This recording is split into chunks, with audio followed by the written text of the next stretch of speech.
Hi friends, அனைவருக்கும் வணக்கம். நீங்கள் உங்கள் தொழிலில் ஜெயிச்சு மிகப்பெரிய கோடீஸ்வரர் ஆகணும்னா உங்களுக்கு தலைமை பண்பு இருக்கணும்.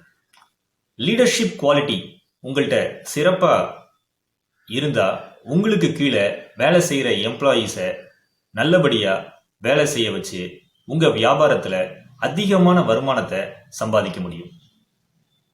உங்கள் தலைமை பண்பை வளர்த்துக்கிறதுக்கு தேவையான முக்கியமான ஒரு 11 விஷயங்களை பற்றி இந்த வீடியோவில் நான் சொல்ல போகிறேன்.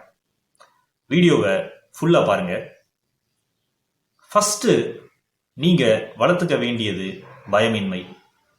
எந்த ஒரு தொழில் நீங்கள் தொடங்கினாலும் சரி, அல்லது ஏதாவது கம்பெனியில் தலைமை பொறுப்பில் இருந்தாலும் சரி, உங்கள்கிட்ட துளி கூட பயம் இல்லாத ஒரு மனசு இருக்கணும். தொழில் ஆரம்பிக்க போகிற ஒவ்வொரு இளைஞரும் இந்த பண்பை, அதாவது துணிச்சலான மனசோட இருக்க பழகணும். அப்போதான் உங்கள் நிறுவனத்தில் வேலை செய்கிற எம்ப்ளாயீஸுக்கு உங்கள் மேலே ஒரு மரியாதை வரும்.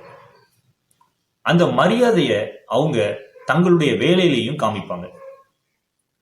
ரெண்டாவது, சுய கட்டுப்பாடு, செல்ஃப் கண்ட்ரோல் வேணும்.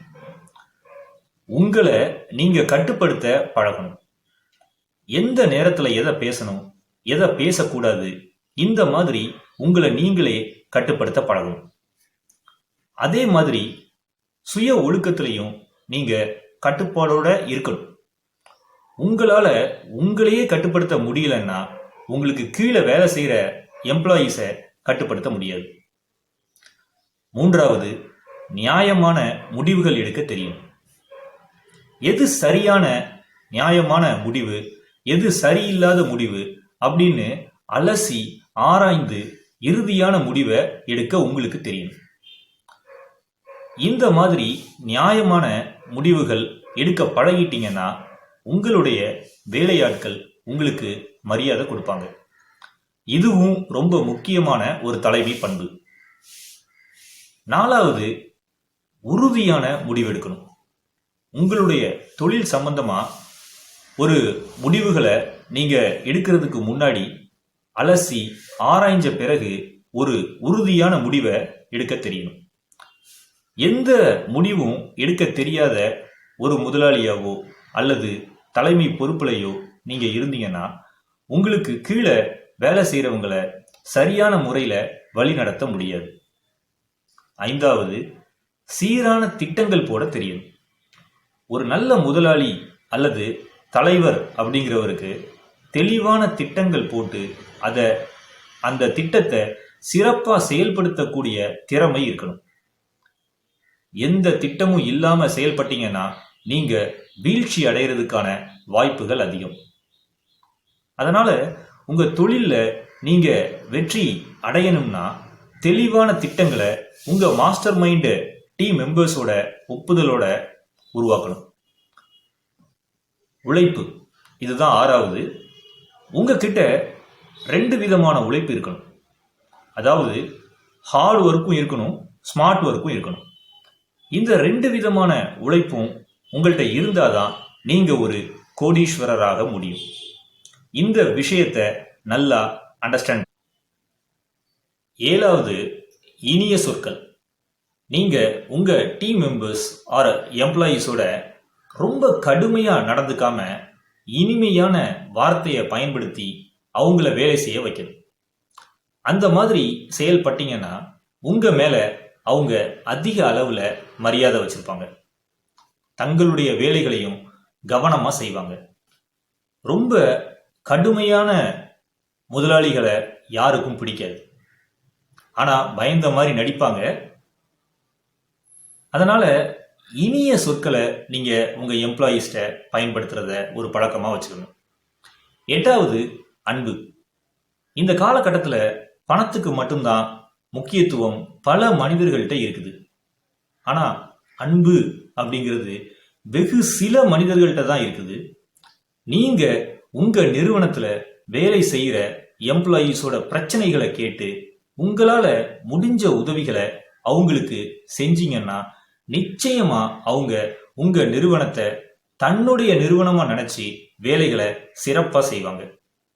அதனால உங்க எம்ப்ளாயீஸை வெறும் எந்திரங்களா பார்க்காம உங்களை மாதிரி அவங்களும் மனிதர்கள் தான் அப்படிங்கிறத புரிஞ்சுக்கோங்க. அன்பே கடவுள் அப்படின்றத உணர்ந்து செயல்பட்டீங்கன்னா உங்களுடைய வாழ்க்கையில அமைதியும் கிடைக்கும், உங்க கம்பெனியும் நல்லா வளர்ந்து உங்களை ஒரு கோடீஸ்வரரா நிச்சயமா உருவாக்கும்.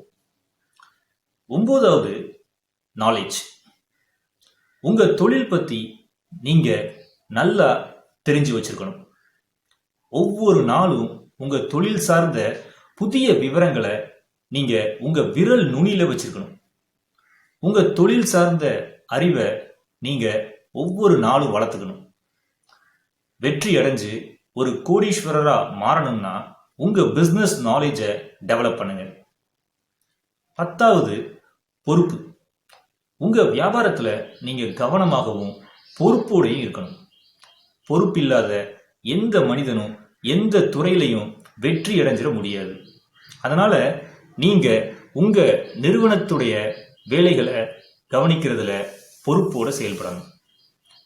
11வது, ஒத்துழைப்பு. உங்க நிறுவனத்துல வேலை செய்கிற எம்ப்ளாயீஸோட ஒத்துழைப்பு இல்லாம உங்க நிறுவனத்தை சிறப்பா செயல்பட வைக்க முடியாது. நீங்க ஒரு கோடீஸ்வரரா உங்க தொழில உருவாகணும் அப்படின்னா அதுக்கு உங்க நிறுவனத்துல இருக்கிற எம்ப்ளாயீஸ் ஆர் டீம் மெம்பர்ஸோடைய சப்போர்ட் ரொம்பவே முக்கியம். தொழில் வெற்றிங்கிறது ஒரு தனி நபரால சாதிக்கக்கூடிய விஷயம் கிடையாது. தொழில் வெற்றிக்கு தேவையானது கூட்டு முயற்சி. முதலாளியும் தொழிலாளியும் சேர்ந்து உழைச்சாதான் அந்த நிறுவனம் மிகப்பெரிய அளவுல வளர முடியும். உங்க எம்ப்ளாயீஸ் ஆர் டீம் மெம்பர்ஸை சிறப்பான முறையில வேலை செய்ய வைக்கிறது உங்க கையில தான் இருக்குது. நீங்க தான் உங்களுக்கு முழு ஒத்துழைப்பு தரக்கூடிய ஒரு டீம் மெம்பர்ஸ் ஆர் எம்ப்ளாயீஸை உருவாக்கணும்.